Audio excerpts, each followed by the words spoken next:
The alarm didn't sound. I was the first wrong thing. Commander Velrus of the Kethron Royal Guard moved through the nursery corridor with practiced silence, her 4 eyes scanning thermal signatures that shouldn't exist at this hour. 3 heat sources clustered in the eastern wing where only one should be, the human attendant assigned to night watch. Her scales rippled silver to black, a reflexive camouflage response honed through 2 decades of service. The human designation Sarah Chen had been with the royal household for 6 lunar cycles. Adequate performance. Unremarkable disposition. No breaches of protocol until tonight. Velrus's clawed hand hovered over her plasma sidearm as she approached the nursery entrance. The door stood open 3 degrees past regulation position. Inside, the bioluminescent ceiling panels cast their standard twilight glow across rows of temperature-controlled sleeping pods. All empty. Her secondary hearts accelerated. 5 royal cubs, ages 3 to 7 seasons, missing from their designated rest stations.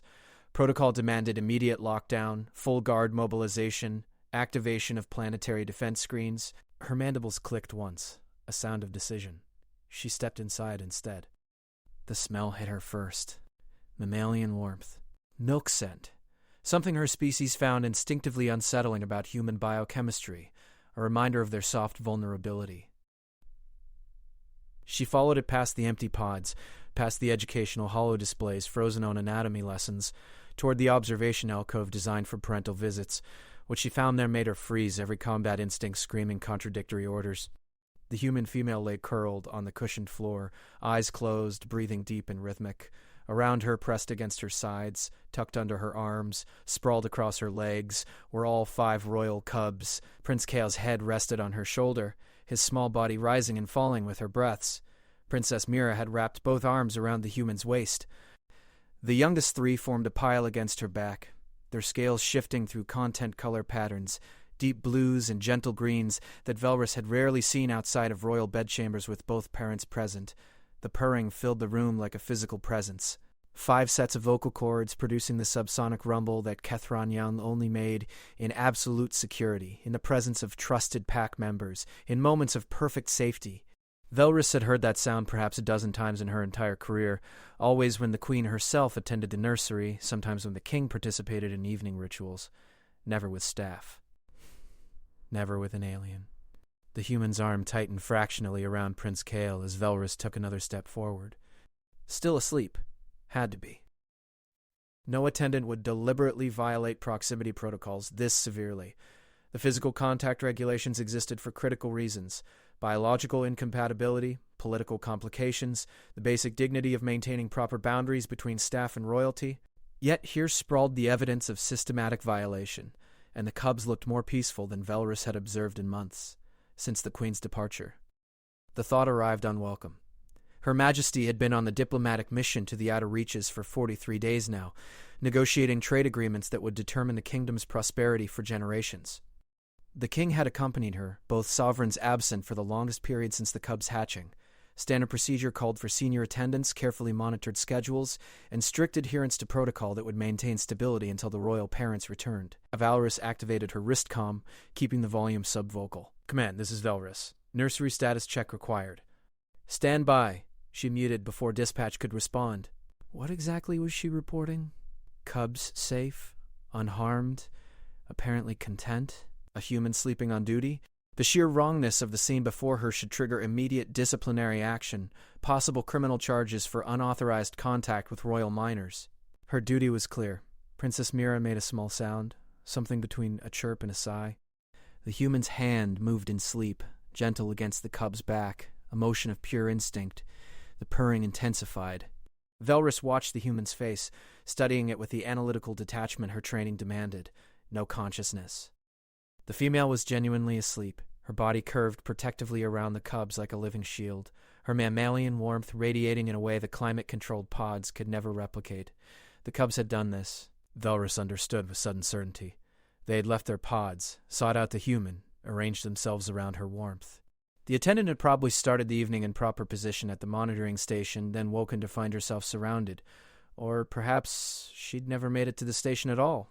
Perhaps the cubs had requested a story, asked her to sit with them, and she'd been unable to refuse those large eyes and small voices asking why their mother wasn't coming to say goodnight.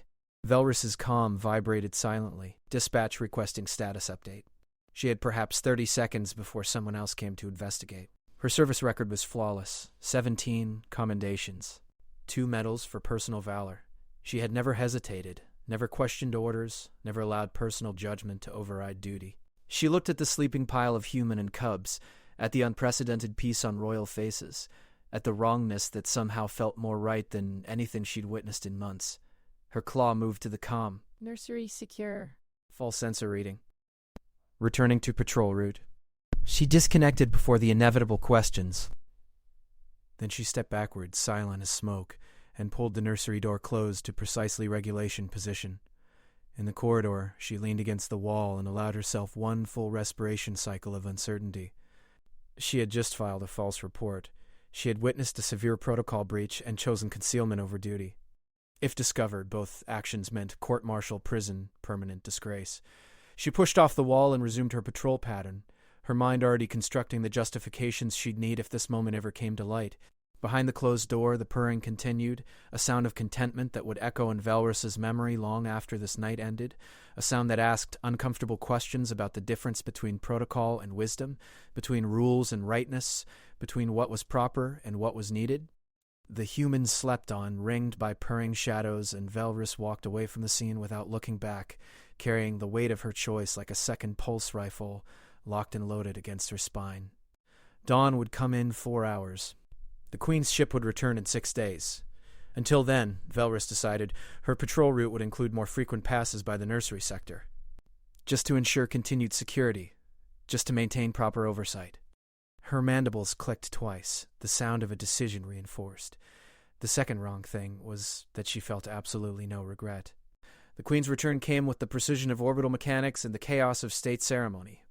Her Majesty's flagship broke atmosphere at exactly the calculated moment, its hull still radiating heat from re-entry as it settled onto the palace landing platform. Valrus stood in formation with the honor guard, her dress uniform sealed perfectly, her scales polished to mirror brightness, her mind calculating how to explain 6 days of systematic deception if the question ever arose. It hadn't yet. The human continued her duties. The cubs continued sleeping in their pods by morning inspection. The purring continued each night when Valrus made her rounds, a secret sound behind closed doors that she pretended not to hear. Queen Sharess descended the boarding ramp with the fluid grace that had made her a legend among her people. 12 feet of scaled majesty, her crown ridges naturally prominent, her coloring the deep purple-black of royal bloodlines. Behind her came King Torvin, equally impressive, his protective posture subtle but constant. They had been gone 45 days total. The trade agreements were signed, the kingdom's future secured. Now they returned to the smaller sovereignty of their own household. The cubs erupted from their positions in the formal breeding line. Protocol dissolved like morning mist as 5 small bodies launched themselves at their parents, chirping and purring and climbing with the unrestrained joy of young ones who'd counted every day of separation. The Queen caught them all somehow, her forearms gathering them close while her eyes closed in relief so profound it made Valrus's throat tighten. The King wrapped around the entire family unit, creating a fortress of scales and strength and home. 20 minutes later, after the public ceremony concluded and the royal family retreated to private chambers, Valrus received the summons. Her Majesty requested her presence in the family solarium. Immediately. Private audience. No additional guards required. She walked those corridors with the steady pace of someone approaching execution. The Queen knew. Somehow she'd been informed. Perhaps the cubs had mentioned it innocently. Perhaps surveillance systems Valrus didn't know about had captured everything. Perhaps her own false reports had triggered investigation. She rehearsed no defense. If the moment had come for consequences, she would accept them with the dignity her service deserved. The solarium occupied the highest point of the palace, its transparent dome offering views of 3 moons rising over capital spires. Queen Sharess stood at the eastern window, backlit by moonlight, her posture less formal than Valrus had ever witnessed. The human attendant Sarah Chen stood 5 paces away, her eyes fixed on the floor, her hands clasped in a position that suggested she'd been standing that way for some time. Commander Valrus. The Queen's voice carried no anger, which somehow felt worse than rage. Close the door. Valrus complied, the soft seal of privacy engaged with a whisper of pressurization. Now only 3 people existed in this moment, and 2 of them had violated protocols severe enough to warrant criminal charges. I've reviewed the duty logs from my absence, the Queen continued, still not turning from the window. Everything appears perfectly in order. Attendance records complete. Security checks logged precisely. No incidents reported. She paused, which is interesting because Princess Mira informed me this evening that Sarah told them a story every night I was gone. A story about a creature called a mother bear who protected her cubs from all dangers, who kept them warm, who let them sleep against her side. Now she turned, her eyes finding Velrus first, then the human. She said it was their favorite story. She said Sarah promised them that someone was always watching over them, even when their real mother was far away. The human's shoulders tightened, but she didn't raise her eyes. Velrus remained at attention, offering no excuse. The cubs, the queen said quietly, look healthier than when I left. Better rested. Prince Kale's stress markers have normalized. Princess Mira stopped having the nightmares the medical staff reported during the first week of my absence. The youngest three have gained appropriate weight. She moved closer, studying both of them with eyes that missed nothing. So I find myself confused, Commander. If nothing unusual occurred during my absence, why did my children improve so dramatically? Silence held the room. Velrus understood the moment had arrived. Truth or continued deception. She'd made her choice 6 nights ago. She would not dishonor it with lies now. Your Majesty, she began, her voice steady, on the 6th night of your absence, I discovered Attendant Chen asleep in the nursery observation alcove.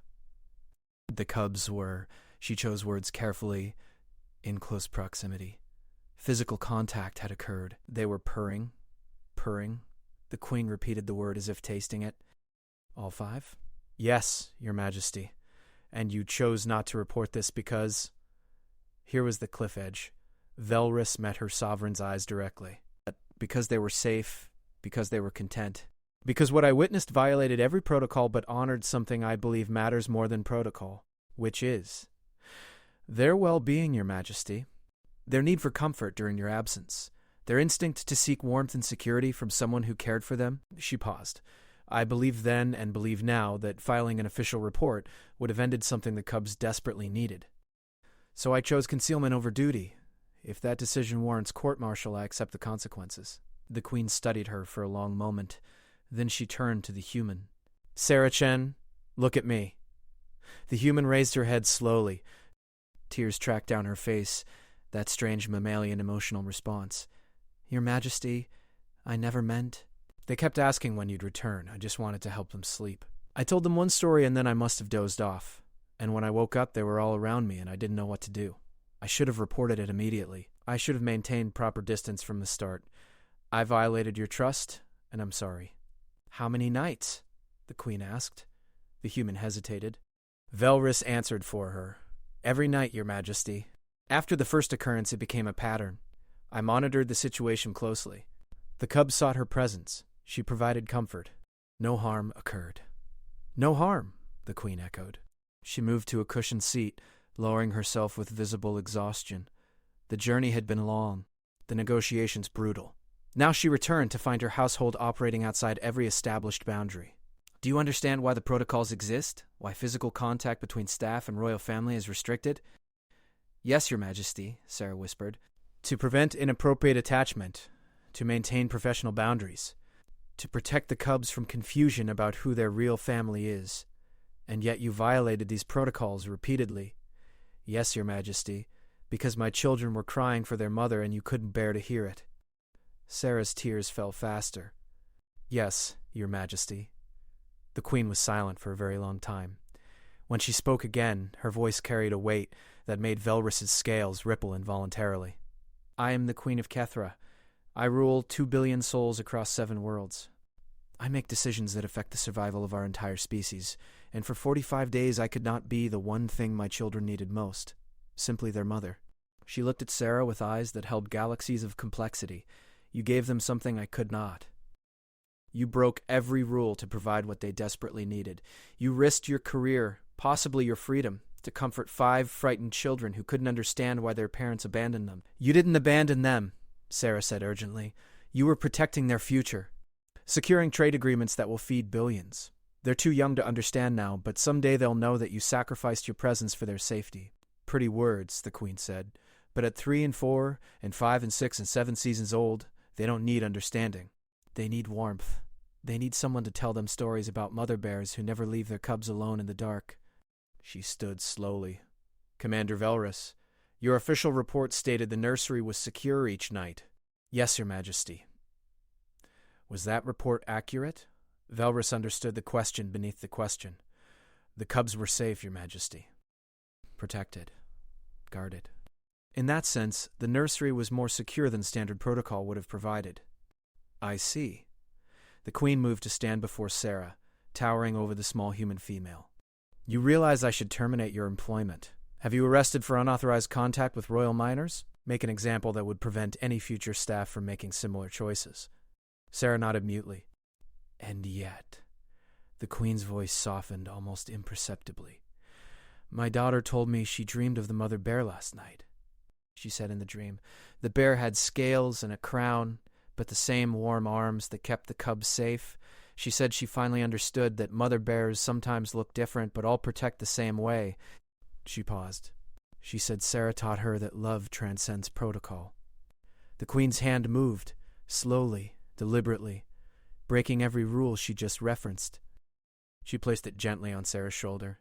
The human trembled beneath that touch. Thank you, Queen Shara said quietly, for loving my children when I could not be there to love them myself. Thank you for risking everything to give them what they needed. Thank you for teaching them that sometimes the highest honor comes from breaking the lowest rules. Sarah made a sound between a sob and a laugh. Your Majesty, I am revising the protocols, the Queen continued, removing her hand but holding Sarah's gaze. Effective immediately, royal attendants are authorized to provide appropriate physical comfort to royal minors during parental absence, within reason, under guard supervision, documented properly. She glanced at Velrus. Commander, you will oversee the implementation of these new guidelines? Yes, Your Majesty. Velrus felt something very much like relief, though she'd never admit it. However, the Queen's tone shifted, carrying authority that had negotiated with hostile empires. There will be conditions. Sarah Chen, you will undergo formal adoption into the household as Royal Guardian Attendant Second Class. You will be bound by oath, monitored constantly, and held to standards that make your previous protocols look laughably lenient. You will surrender privacy, personal time, and any life separate from this palace. You will be with my children for every major moment of their young lives, and you will bear the responsibility of their emotional development alongside their education and security. She paused. Do you accept these terms? Sarah's eyes widened. Your Majesty, I'm just a nursery attendant. I'm not qualified to. You kept 5 royal cubs calm, healthy, and emotionally stable through 45 days of parental absence, using nothing but mammalian warmth and stories about mother bears. You are precisely qualified. The Queen's mandibles clicked with finality. Answer the question. Do you accept? Yes. Yes, Your Majesty. I accept. Then kneel. Sarah dropped immediately. The Queen produced a ceremonial blade from her belt, the edge glowing with traditional plasma heat. She touched it to each of Sarah's shoulders, speaking words in Old Kethron that bound servant to sovereign, individual to dynasty, present to future. When she finished, Sarah rose with new tattoos glowing beneath her skin, biomechanical markers that proclaimed her status to anyone with functioning eyes. You are now Royal Guardian Attendant, Sarah Chen, the Queen pronounced. You will report directly to me. Your quarters will be relocated to the family wing. Your salary will increase by a factor of 10. Your authority will exceed most senior staff. And every night, when duty permits, you will tell my children stories about mother bears and any other tales that bring them comfort. She paused. Questions? Just one, Your Majesty. Sarah's voice was steadier now. Why? Why risk the political complications of elevating a human to royal household status? Why change protocols that have existed for generations? The Queen's expression shifted into something almost like a smile. Because 45 days ago I left my children in the care of professionals who followed every rule and watched them suffer within acceptable parameters. I returned to find them healed by someone who broke every rule and loved them beyond acceptable boundaries. She looked between Sarah and Velrus. I learned something in those negotiations with the Outer Reaches. I learned that the species who survive longest aren't the ones with the strongest protocols. They're the ones who know when to break their own rules for something that matters more. She moved toward the door, then paused. Commander Velrus, I'm elevating you to Captain of the Royal Guard. Your first duty in that position is to ensure that what happened these past 45 days is documented, studied, and integrated into our training protocols. Sometimes the best security comes from letting the right person break the wrong rules. Yes, Your Majesty. The Queen opened the door, then looked back one final time. Tonight, after the cubs finish their evening meal, they've requested a family story time, all of us together, myself, the king, and their new guardian attendant. I expect you to attend, Sarah. Bring your mother bear story. I want to hear how it ends. Your Majesty, Sarah said softly, the mother bear story doesn't end. It just continues every night, keeping cubs safe until they're grown enough to protect themselves. Perfect, the queen said. Then we'll tell it together. Forever, if necessary. She left, her footsteps fading down the corridor, leaving Velrus and Sarah alone in the moonlit solarium. They stood in silence for a moment, processing what had just occurred. Captain, Sarah said finally, did we just get promoted for violating every protocol in existence? Velrus's mandibles clicked, the sound of someone discovering humor in unexpected places. We got promoted for understanding that protocols serve people, not the reverse. There's a difference. She moved toward the door. Come. You'll need to see your new quarters before story time. And Sarah? Yes, Captain. Thank you. For teaching me that sometimes the best guard stands watch by doing nothing at all. They walked together through corridors that felt different now, lighter somehow, as if the palace itself approved of rules broken for the right reasons. Behind them, 3 moons continued their eternal rise, casting shadows that would always protect those who needed protection, whether scaled or soft, royal or common, following protocol or following heart. In the nursery wing, 5 cubs slept in their pods, purring softly in dreams of mother bears and warm arms, and nights when being held mattered more than being proper. They would wake to find their real mother returned, their guardian attendant elevated, and their world somehow more secure for having been temporarily broken. Sometimes Velrus thought as she resumed her patrol, the best endings come from the worst violations. Sometimes love matters more than law. Sometimes a human sleeping on duty, ringed by purring shadows, provides better security than any protocol ever written. She would include that observation in her new training manual. Right after the section about knowing when to file false reports for all the right reasons, the palace settled into night rhythm, its rules rewritten, its heart expanded, its future secured by those who understood that protecting cubs, any cubs, all cubs, meant sometimes abandoning safety for something more dangerous and more necessary. It meant choosing love over law, warmth over protocol, purring shadows over empty procedures. It meant being human, even when you wore scales and carried plasma weapons and swore oaths to kingdoms that would outlive your service.